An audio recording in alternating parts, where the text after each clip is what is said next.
pohon tumbang di Popo, Lebak Bulus 2. Korban nggak apa-apa tuh. Pohon angsana setinggi 7 meter roboh menimpa mobil saat hujan dan angin kencang melanda kawasan Fatmawati, Cilandak, Jakarta Selatan. Akibat peristiwa ini, 2 unit mobil rusak berat, beruntung pengemudinya selamat dan hanya menderita luka ringan. Korban langsung dibawa ke Rumah Sakit Fatmawati, Jakarta Selatan. Deras, petir, luar biasa petirnya. Jadi saya juga kebetulan lagi berjalan terus berhenti di sini nih di dekat TKP ini kejadian. Itu nimpa apa Pak pohon itu Pak? Itu pohonnya nimpa 2 mobil. Ya, kebetulan memang hujannya lebat, angin cukup luar biasa tuh angin. Jadi saya juga ikut membantu tadi. Ya barangkali sudah diliput tuh bersih-bersihkan pohonnya tadi sama warga-warga sekitar sini sama Di sekitar sini. Musibah ini sempat membuat arus lalu lintas di sekitarnya macet. Warga turun tangan mengatur lalu lintas agar tidak terjadi kemacetan parah.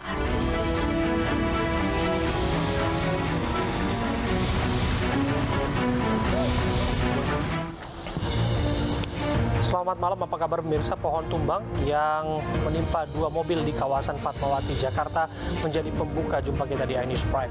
Kami juga akan membahas belasan aplikasi azan yang ternyata membobol data pribadi penggunanya.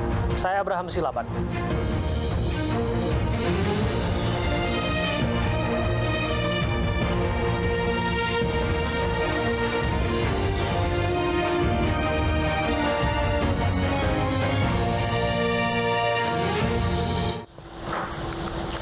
Trafo milik sebuah perusahaan di Kabupaten Bekasi, Jawa Barat terbakar. Sempat terjadi 2 kali ledakan sehingga membuat warga sekitarnya panik. Ngerian.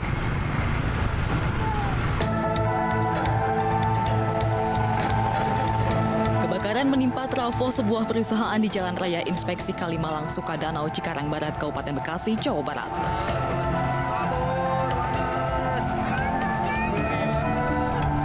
Sempat terjadi 2 kali ledakan saat kebakaran, membuat warga sekitar khawatir.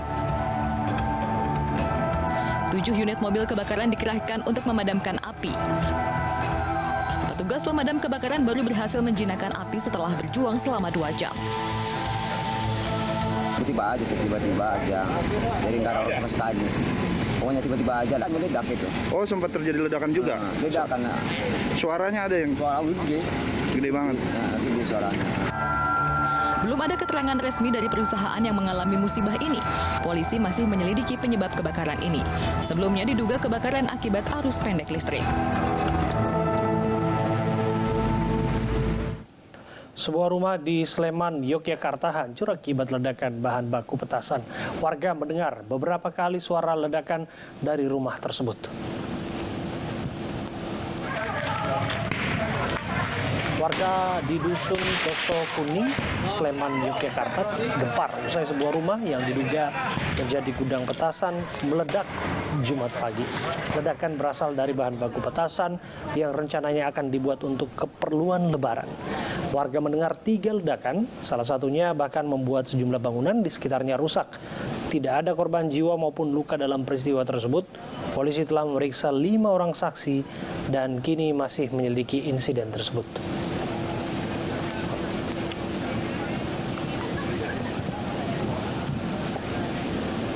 Selain 1 rumah yang rata dengan tanah, terdapat 8 rumah lain yang rusak akibat ledakan petasan. Meski polisi masih menyelidiki insiden ledakan, hingga malam ini lokasi rumah belum dipasangi garis polisi. Berikut laporan Anissa Rizkia dan juru kamera Fadoli dari Sleman, Yogyakarta. Pemirsa, inilah penampakan dari rumah yang luluh lantah akibat terjadinya ledakan petasan di Pelosok Kuning, Ngaglik, Sleman, Daerah Istimewa Yogyakarta, tepatnya di RT 22 RW 09. Di layar kaca Anda, pemirsa, nampak puing-puing bangunan begitu sisa dari akibat ledakan yang diduga ini di dalam rumah menyimpan bahan-bahan yang akan digunakan membuat petasan. Memang menurut informasi, bahan-bahan yang akan digunakan untuk petasan ini ini dibeli oleh sejumlah pemuda-pemudi, totalnya ada 9 orang dan mereka patungan begitu untuk membeli bahan tersebut dan rencananya akan dinyalakan pada saat Lebaran nanti. Hingga saat ini mengusut dan melakukan pemeriksaan terhadap sejumlah saksi. Salah satu saksi bernama ADS ini tengah diamankan begitu di Mapolsek Ngaglik untuk dimintai keterangan. Kronologis kejadiannya ini memang pagi tadi sekitar pukul 7:50 waktu Indonesia Barat terjadi ledakan di sini. Terdengar 3 kali dentuman begitu keras dan hingga saat ini total ada 8 rumah yang mengalami kerusakan, 2 diantaranya rusak ringan dan sisanya rusak berat. Dan rencananya nantinya akan ada pemberian begitu ganti rugi dari pihak pemilik rumah ini yang dia menyimpan bahan-bahan petasan di dalamnya begitu sebagai bentuk pertanggungjawaban kepada warga yang terdampak akibat ledakan petasan tersebut. Dari Sleman, Anissa Rizkia Fadoli, iNews melaporkan. Seorang pedagang pasar mengadu kepada Presiden Joko Widodo soal maraknya praktik pungutan liar. Mereka curhat ke Presiden yang membagikan bantuan sosial untuk pedagang pasar di Bogor, Jawa Barat. Polisi Pak, Om, kami menolak polisi, ditangkap polisi Bapak. Kami bingung. Sudah 3 bulan lebih di penjara. Bingung Bapak. Om, kami menolak. Pria dan wanita pedagang pasar di Bogor ini langsung mencurahkan isi hatinya saat Presiden Joko Widodo melintas di dekat lapaknya. Mereka mengeluh banyaknya pungutan liar di pasar Bogor. Bahkan mereka mengaku pamannya kini ditahan polisi karena menolak pungli yang dilakukan oleh preman. Presiden Jokowi berusaha menenangkan kedua pedagang dan meminta Sekretaris Kabinet Pramono Anung untuk mencatatnya. Om, kami menolak polisi, ditangkap polisi Bapak. Kami bingung. Sudah 3 bulan lebih di penjara. Bingung Bapak. Om, kami menolak polisi, ditangkap polisi.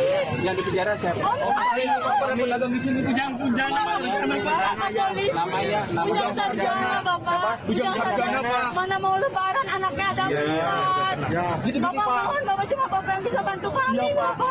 Panjang umur lagi. Bapak. Itu hanya nolak pungli aja Pak. Usai peristiwa tersebut, Rahman, pedagang pasar dalam video, mengaku kasusnya telah diproses di polisi.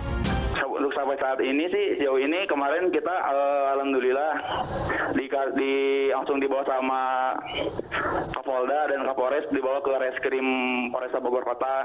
Kita menjelaskan detail kronologisnya, siapa yang melaporkannya, profesinya sebagai apa. Kita di situ laporan semua tentang kronologis yang fakta yang sebenarnya gitu Bu. Dan bahkan kalau misalnya kita mau survei ke lapangan, kita siap menunjukkan dan buka pedok siapa sih mereka itu yang melaporkan Ujang Sarjana gitu Bu. Dalam kunjungannya ke sebelah pasar di Bogor kemarin, Jokowi menyerahkan bantuan modal kerja atau BMK sebesar 1,2 juta rupiah kepada sejumlah pedagang. Selain BMK, Presiden juga menyerahkan bantuan langsung tunai minyak goreng sebesar Rp300.000.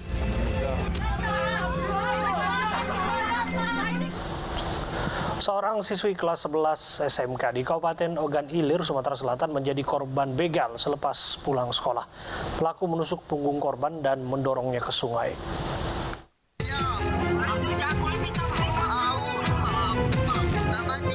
Kondisi naas menimpa Siti Badriah, siswi kelas 11 SMK di Kabupaten Ogan Ilir, Sumatera Selatan, yang menjadi korban begal selepas pulang sekolah. Korban berusaha menyelamatkan diri dengan keluar dari sungai usai terluka di bagian punggung akibat tusukan senjata tajam oleh pelaku begal motor. Ayah korban yang mengetahui putrinya menjadi korban begal segera datang ke lokasi dan membawa korban ke rumah sakit. Pelaku membawa sepeda motor yang dimodifikasi dengan gerobak di bagian belakang. Korban mengaku sudah memberikan sepeda motor dan ponsel miliknya, namun pelaku tetap tega menyakiti korban. Kasus ini sudah dalam penanganan polisi dan tengah memburu pelaku yang sudah diketahui ciri dan identitasnya.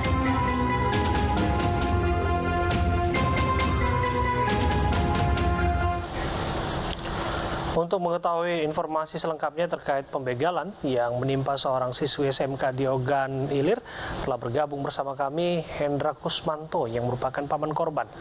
Assalamualaikum, selamat malam Pak Hendra. Pak Hendra, selamat malam. Selamat malam. Ya, Pak Hendra, kami prihatin atas apa yang terjadi kepada keponakan Bapak. Kondisinya sekarang seperti apa? Untuk kondisi korban, alhamdulillah sudah membaik, sudah dalam tahap pemulihan, setelah melalui proses proses di operasi. Oke, artinya kondisinya sampai saat ini sudah mulai pulih ya Pak ya? Iya, iya. Oke, Pak, kami ingin tahu cerita sebetulnya Pak, bahwa disebutkan tadi keponakan Bapak sampai ditikam dari belakang kemudian sempat dibuang ke sungai, betul ya Pak? Iya, betul. Bagaimana cerita sebenarnya? Ya, sekitar jam 12-an pulang dari sekolah di SMK 1 Indralaya Utara. Dan pulang dari sekolah itu kejadian diperkirakan sekitar jam 12.30 siang di sekitar 2 km dari Desa Burai. Nah, di situ korban dicegat oleh pelaku dan dimintai ponsel dan motornya. Namun lebih dari itu ternyata korban bertindak lebih sadis dengan menikam di punggung korban banyak 2 kali. Pelaku seorang diri Pak? Iya, seorang diri menurut keterangan korban. Oke, sampai pada akhirnya pelaku menusuk korban. Yang disampaikan keponakan Anda kepada Bapak, apakah ada upaya perlawanan? Menurut kesaksian korban, dia tidak melakukan perlawanan, bahkan menuruti apa yang diminta oleh pelaku. Oke.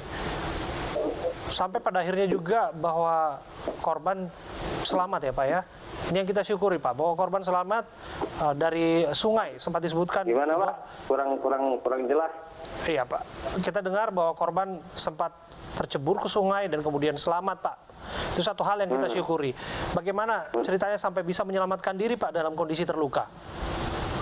Ya, setelah motor dan ponsel diambil, korban ditusuk kemudian diseret ke sungai, kira-kira 15 meter, lalu korban diceburkan ke sungai. Dengan bersusah payah, korban merangkak keluar dari sungai hingga sampai ke pinggir aspal jalan. Dan kemudian ada warga yang lintas langsung menolong korban dan memberitahukan ke kami pihak keluarga. Oke. Apa yang dilakukan sungguh biadab Pak. Tentu kita berharap pelaku segera ditangkap Pak. Tapi yang ingin kita tahu, memang di tempat itu sering terjadi pembegalan Pak, aksi serupa. Iya, sudah beberapa kali itu Pak kejadian pembegalan ini. Oh, artinya para pelaku memang sengaja mengincar sepeda motor korban? Iya, betul. Oke, kami mau tahu satu hal lagi Pak, bahwa disebutkan korban kan mengendarai sepeda motor. Apakah memang terbiasa sendiri atau memang saat itu memang keadaan memang tidak terduga ya Pak?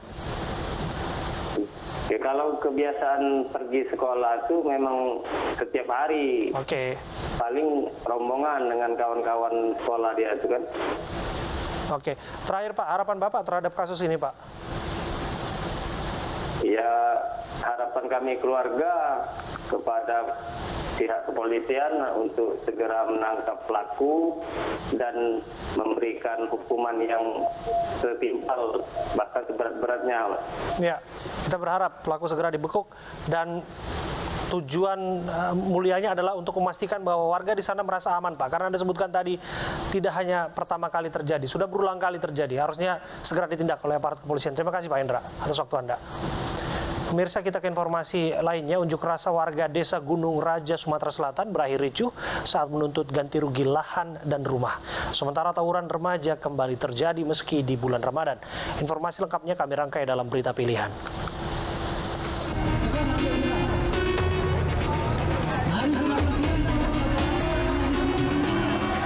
Ratusan warga Desa Gunung Raja, Kecamatan 4 Petulai, Dangku, Kabupaten Muara Enim unjuk rasa memprotes ganti rugi lahan dan ribuan rumah warga yang retak. Ganti rugi akibat aktivitas 3 dimensi seismik oleh salah satu perusahaan subkontraktor perusahaan plat merah. Puluhan aparat gabungan dari TNI dan Polri berusaha menahan ribuan warga agar tidak masuk objek vital stasiun gas milik PT Pertamina tersebut. Warga meminta perusahaan memenuhi tuntutan warga, yaitu pembayaran kompensasi ribuan rumah warga retak.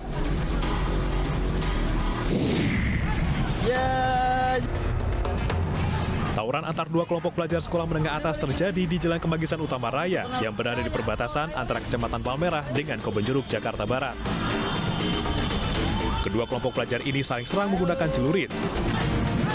Bahkan salah satu pelajar yang terjatuh sempat menjadi bulan-bulanan kelompok lainnya. Tawuran di kawasan Kemagisan kerap terjadi siang hari hingga sore hari.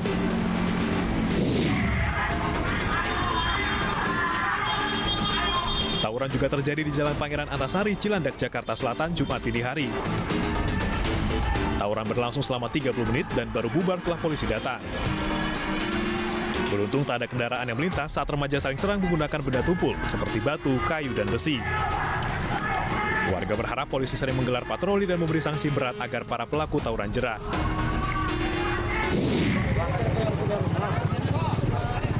Sebuah truk yang dikemudikan remaja 16 tahun terperosok ke sungai setelah menabrak warung dan bengkel di Dusun 7 Kampung Pala, Desa Sairampah, Kecamatan Sairampah, Kabupaten Serdang Bedagai, Sumatera Utara.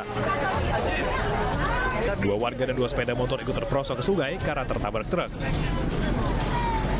Tidak ada korban jiwa dalam peristiwa itu, namun kedua korban mengalami luka-luka dan patah kaki dan harus dilarikan ke rumah sakit. Kejadian ini berawal dari aksi kebut-kebutan supir truk yang masih di bawah umur. Gagal mengendalikan kendaraannya, sopir akhirnya menabrak warung dan bengkel.